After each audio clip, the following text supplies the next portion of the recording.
To celebrate National Self-Improvement Month, the marketing team here at High Touch has asked me to make a couple of videos that talk about key ideas or books that I found influential in my personal and professional development. Last week I had the chance to talk about Jeff Colvin's book, Talent is Overrated. And the reason I recommend it is because I find it very empowering and inspiring to learn from all the latest research that being great at something in any field, whether it's golf or arts or business, typically has much less to do with whatever innate talents you inherited or started with, and much more to do with a particular kind of hard work called deliberate practice. I find it an inspiring idea as you think about development to be reminded of just how much better we can get at just about anything if we approach it in the right way. Today I want to take a different tack. I've always believed that personal and professional development benefits by exposing yourself to a wide variety of ideas and influences. And I think that's particularly important for us as business leaders. All too often, it's easy to just get drawn into reading the latest business book, the latest business fad. I've always believed that some of the most powerful and inspiring ideas might come from something outside of that typical business book environment. I'd encourage you to read broadly. Read biographies, read fiction, read nonfiction. Expose yourself to books that describe the latest outcomes in research and experimentation, whether that's in the natural sciences or the physical sciences or the social sciences. Because at the end of the day, we're all in the people business in one way, shape, or form. So learn about what the most current thinking has to teach us about what makes us tick.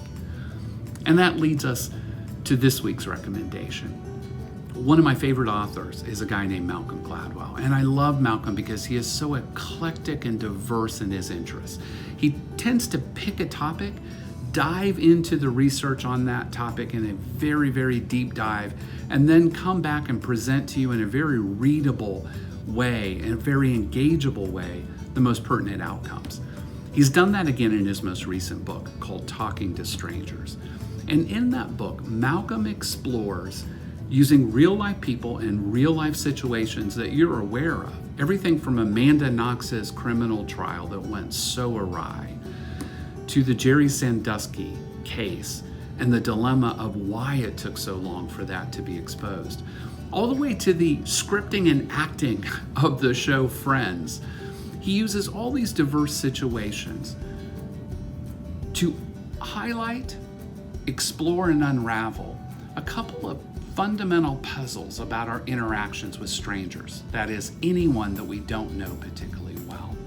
And those two puzzles can be summarized in two questions.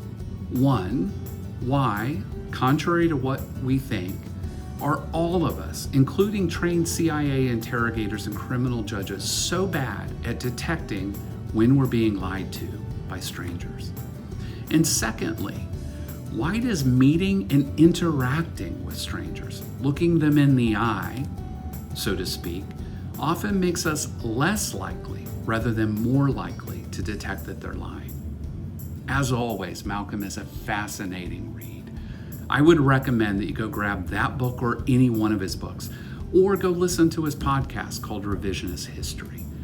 And in it, you'll be exposed to different ideas, stretched in new ways, all of which you'll bring back to your business with new insights.